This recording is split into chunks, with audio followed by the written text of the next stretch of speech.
I'm taking a big sip of some coconut water and then I'm ready to go. Welcome to the Budget-Minded Traveler Podcast, your source for the tips and tactics that will inspire and equip you to travel the world. And the best part? It won't break your bank. And now, the Budget-Minded Traveler herself and your host, Jackie IRL. This is episode 56 of the Budget-Minded Traveler podcast. We are continuing with our series of cool people who have started businesses out of travel. And today I am happy to welcome Mark van der Heijden to the show, who had a different business model in mind than making money. This is fascinating. He actually has been traveling since January of 2014, essentially on trade by using his creative background as a way to gain internships all over the world. And he calls himself the Backpacker Intern, and I can't wait to share his story with you. So we're so grateful to Osprey Packs for partnering with us and supporting the podcast, so please stay tuned for more about them later on. I have an opportunity for you to join me in real life for some real travel. Here's the latest Jump Adventures update. We are going to Greece for a bike and boat island hopping adventure this May 9th to 16th, 2025, and we still have space left. Check out jumpadventures.com to learn more and book now. We're going to have a yacht all to ourselves with ensuite cabins on board, so you get to sleep in the same bed every night as we start in Athens and make our way west toward the island of Corfu. You'll have your own bike for the week, e-bike if you want one, for cycling the islands as we go, in between meals crafted by our private chef on board, and all the relaxing you want to do on the top deck under the Mediterranean sun. These bike and boat adventures are our most carefree and relaxed trips. All you have to do is say yes and show up, and there's still space. Head over to jumpadventures.com to grab your spot now, and we'll see you there. Mark, welcome to the show. I'm so happy to have you. Thank you very much. Great to hear you again. I know. So you and I, okay, so those of you listeners out there who were listening last week, you know that I met Yasmin, who was the guest last week, in Turkey, and that's actually where I met Mark as well. We were on a press trip in Turkey together and got to travel to the far reaches of the mountains of Turkey, and that was just a few months ago, but it's great to hear your voice again. Yeah, same. And where are you right now? Because this is a beautiful question for you. I'm in New Zealand, so I'm in Auckland. So that's why I was a bit late for this interview because of a little bit of a jet lag. So I'm like, oh man, I had this interview. Oh. Yeah, because Yeah. where were you yesterday? No, I was still here, but the day before I was in India, so it was a bit of yeah. I don't even know in which time zone my body is now. I hope you could find it soon. I can relate to that feeling. It's terrible, and the fact that you're here doing an interview, let's just hope we can get through it and that it sounds okay. I always said like jet lags are for amateurs, but then I did this trip and I was like, nah, it's not for amateurs. It's a real thing. It's a real thing. Yeah, I take it back. Yeah. All right. He's on the record taking it back. So why don't you start by just telling us a little bit of, who you are and where you come from?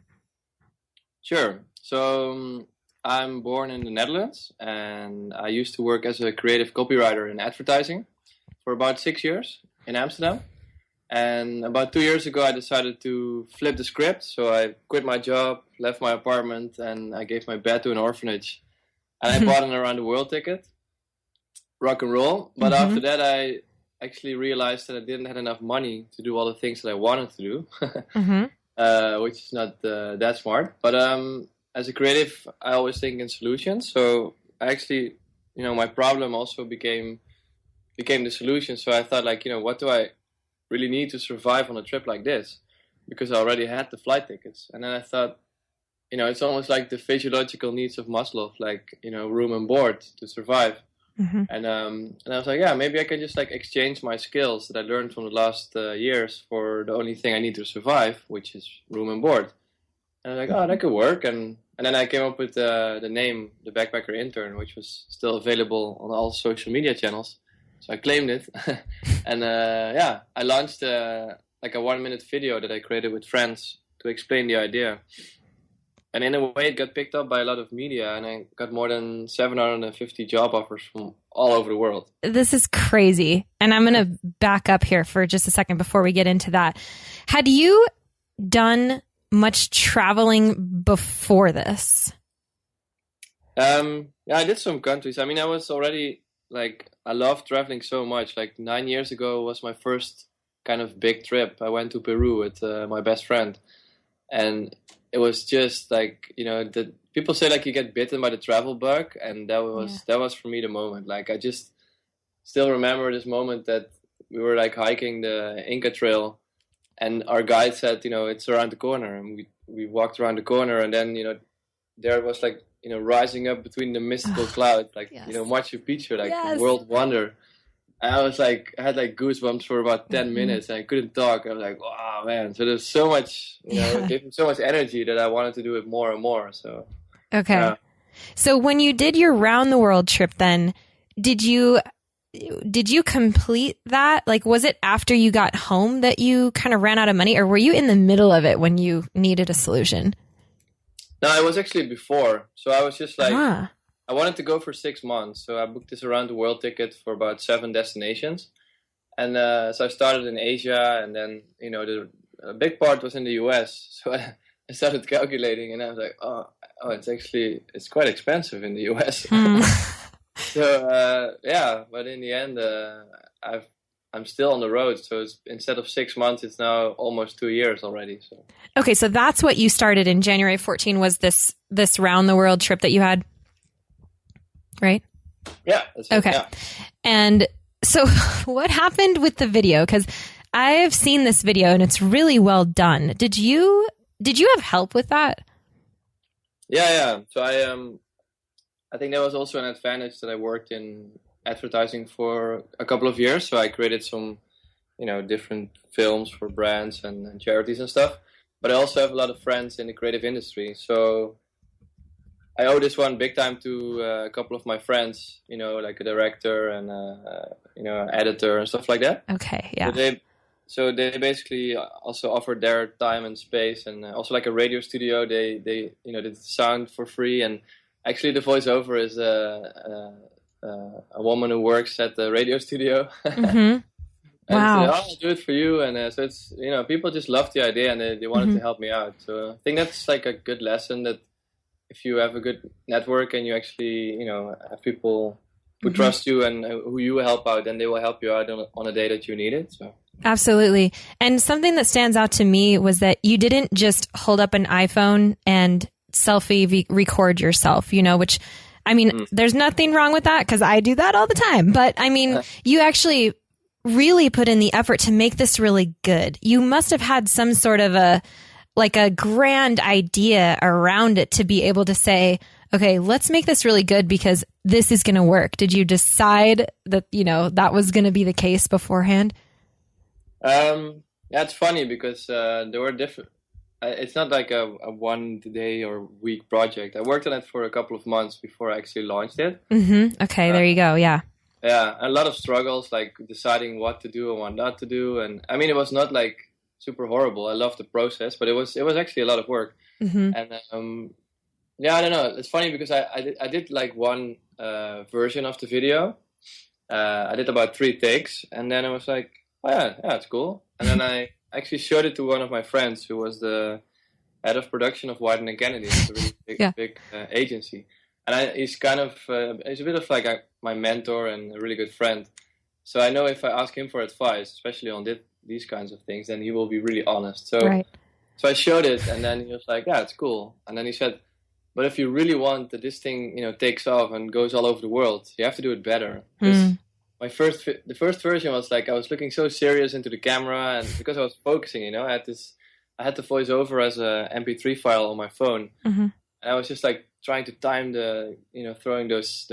So I throw like signs on the same tempo as the voiceover on the floor, made out of cardboard, for people who don't understand what I'm talking about. Right. but and then I was like, he's like, it has to be better, and I'm like, oh man. And I almost was running out of time, and I was about to leave, but I was like, I know he's right. So I did it again, and I asked my friend again, like, can you help me out? He's like, sure, well, let's do it. And actually, the night before, we had a Christmas party from a school where I was teaching. And then we had quite some drinks. So actually on the video, I think I'm still drunk. And it was like take number 21. That was the perfect one. And we were like, yeah, we're so happy. And then we could finally go back to sleep. That is hilarious. But at least you're out there doing it. And you said Christmas and you left in January. So this was kind of a lot, like you kind of threw this together just with the deadline of when you were leaving, right? Yeah, I think I launched it like the 21st of December or something. Wow, yeah. And I left in the beginning of January, so yeah. So did you have any, let's see, was your first destination an internship? Like, did you get something down before you even left? Yeah, so the strategy that I used was, for instance, the first, thing is that I positioned myself as an intern. But of course, I'm actually a professional. I worked for 6 years. Right. But I did it on purpose because I thought it was an easier way to get into a lot of companies. And it's like low expectations, and then you can over-deliver. And the other thing was that before I launched the video, I already arranged 2 internships. Okay.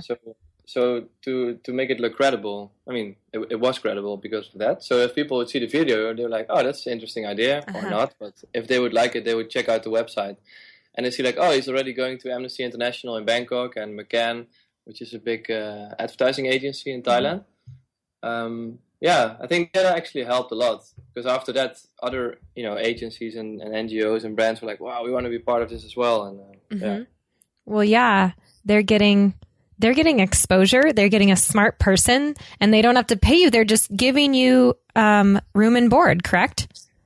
Yeah, I'm sort of a modern slave, I think. So how has that worked out? What kind of accommodations have you gotten? It's insane. Like, it's so wide. Like, it's from a floor in the favelas in Rio de Janeiro until a 5-star hotel in Vegas. And everything in between. Yeah, I bet. Yeah. And do they feed you 3 meals? I mean, do you get a stipend or something for meals? Also, always different. I mean, it was, from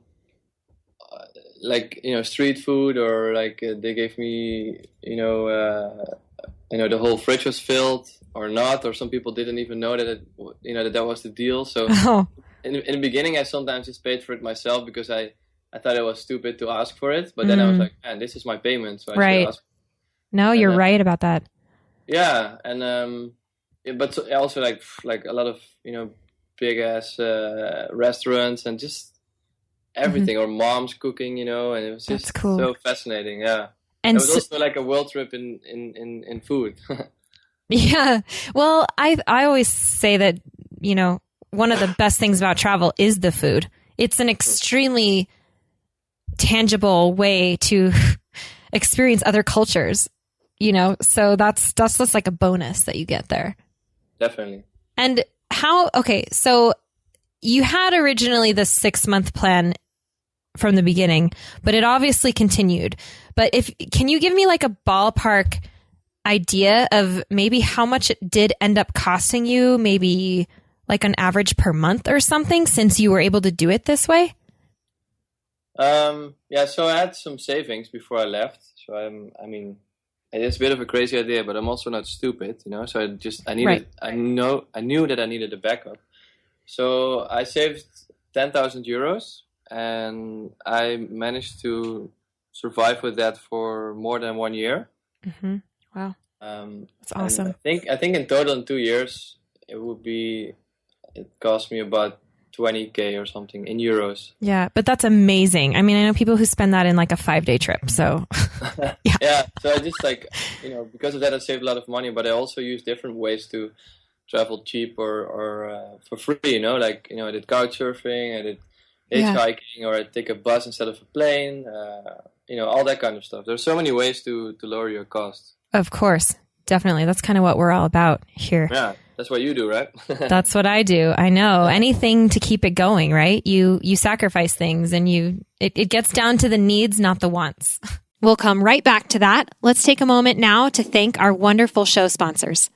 Osprey is the market leader in technical outdoor, travel, and everyday packs. And I've personally used Osprey packs since 2015. My favorites are the Fairview Trek 50 for multi-day hikes, the Cirrus 24 for day hikes, the Transporter Rolling Duffel 60, which is my trusty check luggage for faraway adventures, and of course, the countless packing cubes I use to organize everything that goes in them. We are proud to support each other on the podcast and beyond. We love getting outside, and we want to see more people outdoors. So find out more and join us at osprey.com. Exactly that. Yeah, and it's funny because at one point particularly, I was like almost broke. I was in Bratislava, and I was in this really sort of depressing apartment complex, and I was only had like 500 euros left on my whole account, seriously. Mm-hmm. Like, what am I doing? I was getting really depressed and stressed, but then I sort of, I got outside and I wrote everything I was thinking about. I wrote it down and just came up with a plan for the next few weeks, So then I found a freelance job. So in the daytime I was working for room and board, and then in the evening and at night I was working, to survive, to get some money. Okay, so you did take some side jobs along the way? Yeah, actually quite a lot. Okay. Also, just to survive. Because some people are like, oh yeah, you just travel the world for free, it's a holiday. It's not like that, I really worked my ass off, a lot. So. Well, you're working. I mean, when a lot of people travel, that's what I think vacation is when you're not working.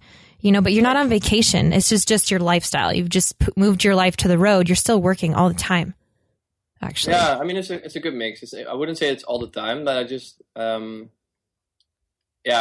have to be honest that almost every day I'm working on emails or mm-hmm. stuff like that, or some freelance stuff. Mm-hmm. But I also take time to enjoy. I mean, I'm not like, if I would only wanted to work, I would stay at home. But I also wanted to explore and meet new people and explore the place where I've been. Right. So it's a bit of a mix. And sometimes I can see a lot in a country, and sometimes I only see the office that I'm working in and then go to the next country. So, yeah. Yeah. So I know that people listening out there are probably wondering how the heck this is going to be sustainable for you. And this is where the good stuff comes in. So we're going to change gears a little bit here, because some things have happened to you along the way that have been incredible for basically your life, for making this into something where you can actually create a profit off of it, which is the point in, starting a business, etc. So, and one of those things was that you found yourself on stage, didn't you? Yeah, a couple of times. Yeah, a couple of big stages, right? Tell us about that. Yeah, actually, it already started from day one. So when I launched it, like I said, the video got picked up. And I got an email from TEDx, like TEDx Teen in New York City. Mm-hmm. We want you as a speaker.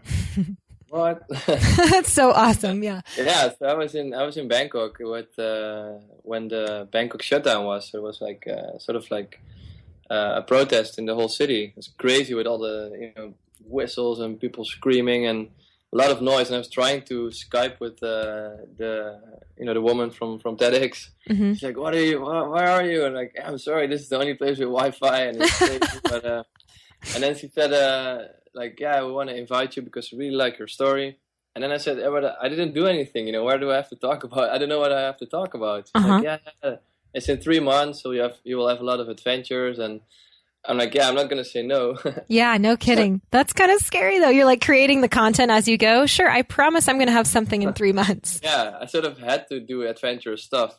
So I'm like, I was eating spiders, and I'm like, I have to. It's not that I want to, but I have to. That was fun. When in Bangkok.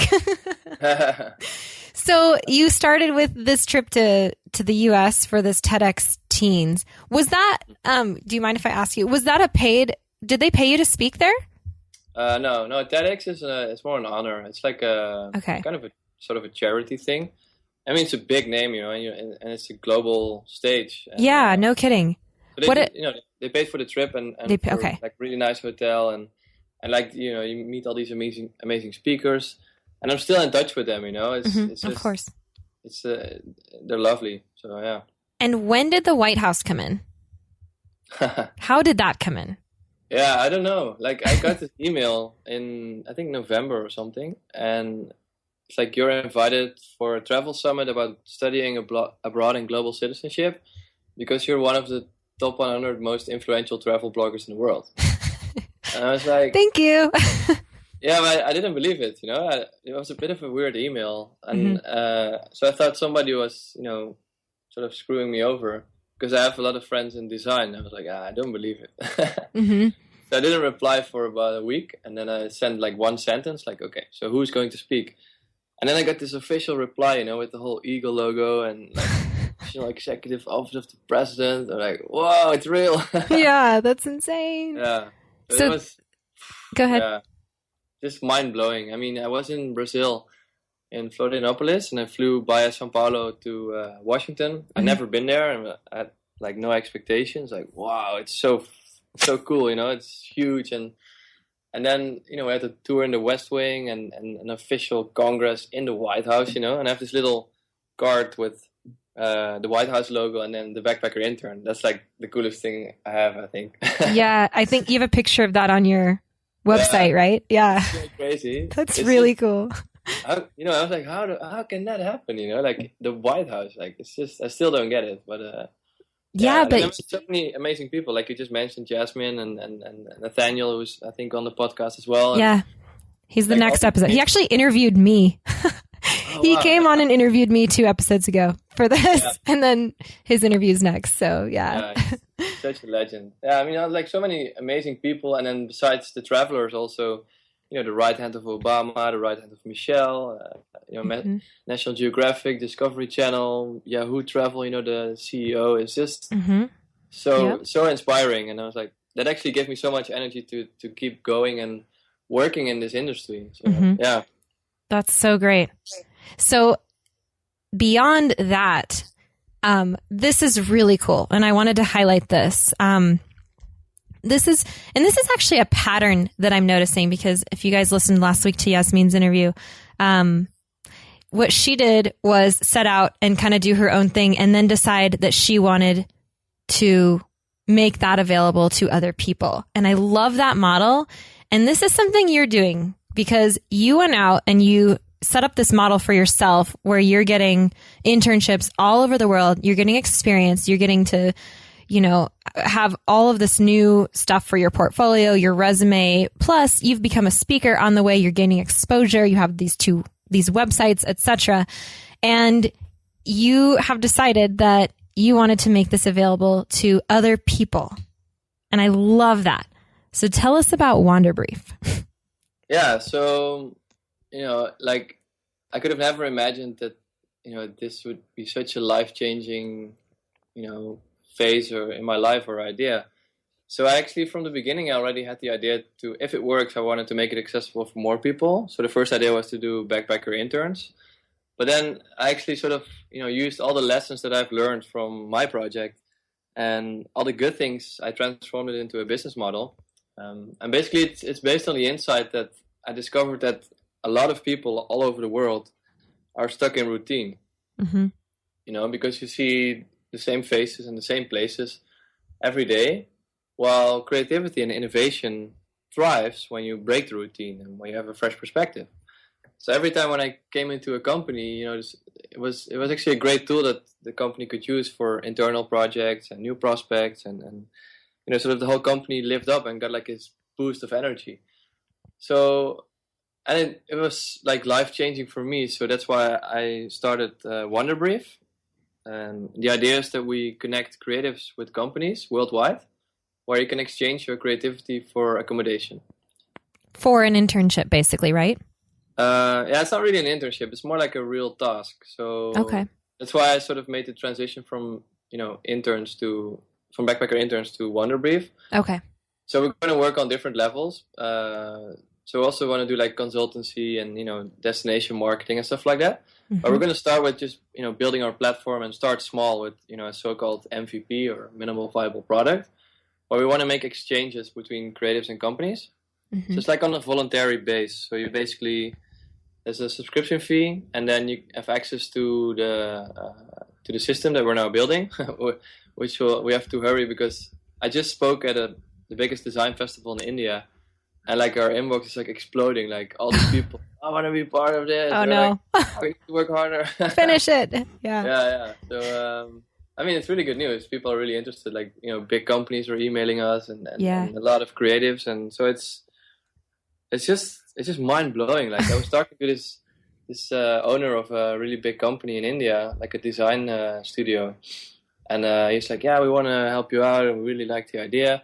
And then they said like, yeah, we can, if they come, we can give them a balloon trip and we take them to Taj Mahal, to Agra. And I was like, wow, my mind opened up like, wow, it's going to be so cool. Like the companies are going to be the host actually. So they show around, they can decide how far they want to go. If they just want to let them work, that's all good. And if they want to do more, that's even better, so. I know how many people right now are listening to this and want to be part of this. I can feel it. I know that that's my audience. So where can people go to learn more and when will they be able to be part of it? Yeah, so we just have now our sort of landings page and we open up our social media channels. So that's probably the best way to go. So if you go to wanderbrief.com, you can actually leave your email address. And yeah, I think in the next weeks or hopefully weeks, maybe months, we will get back, and we actually need some advice and insights from the people as well to see how we can help you guys the best. So we'll start with a survey soon, so we know what the needs are and how we can help them the best. And then based on that information, we're gonna fine tune it, and then start with our first Wonder Briefs. So basically, we're gonna write the Wonder Brief together with the company, and then we'll just start, and we'll start small and slowly build it up, and then we're going to take over the world. Yes. Brilliant. I love it. It's so brilliant. And maybe even because we have about a month until this one goes live. So maybe by the time this goes live, you guys go to wanderbrief.com and check it out. Say hi to Mark and find out how you can get involved. So that's incredible. I'm happy for you. Congratulations. Thanks. So I know what? I'm happy for you as well. Thank you. Thanks. Maybe we have a Wonder Brief for you as well. You might actually. We'll talk about that. Awesome. Well, I know that you actually have a job that you need to get to there in New Zealand, correct? Yeah. So okay. I'm actually now running a bit late. Okay. So but maybe if I mention them, that will be good. So it's actually Colenso BBDO. So it's a really big advertising agency here. And it's actually my last internship probably. Oh wow! And what are you doing for them? Sorry? What are you doing for them? So I work in the creative department, so I'm not allowed to say on which clients, but I'm helping out with they have some pretty cool local and global clients, and I mean the team is just so smart, and they have like technologists at the office who can just like code and create in front of your nose, and you see like things happening like, wow man, I didn't even know it was possible. So I get a lot of energy from it, and and actually the people there also really like Wanderbrief. So I'm sort of helping more people based on my own project now with that they can have similar experiences and get creative people in from abroad as well. Awesome. And how much longer are you there? And then you go home? So I work there until Friday, and then I have about 4 days off. So I want to go to the north of New Zealand. I've already been to the south, so I worked at UNICEF New Zealand before, and then I hitchhiked all the way down to Queenstown. Go to Queenstown. Yeah. It's just your photos were amazing. Oh my gosh. It's just unreal. Like I love snowboarding, and it's just the most subliminal view I ever saw in my life. It's just, you don't believe it. Oh, amazing. And then on Tuesday I fly to Dubai, and then back to Amsterdam, and then fully focus on Wanderbrief and make it big. Cool. Well, thank you so much for sharing your time with us today, because I know it's precious. So, but yeah, go enjoy the rest of your internship in New Zealand, and thank you so much. And I'll make sure that there are links and everything to your video and your website and everything on the show notes page. So, sweet. And we'll have to catch up in Europe sometime this fall. Yeah, we will. Let me know. Always welcome. All right. Thanks so much, Mark. All right. All the best. Thanks. Cheers. Bye.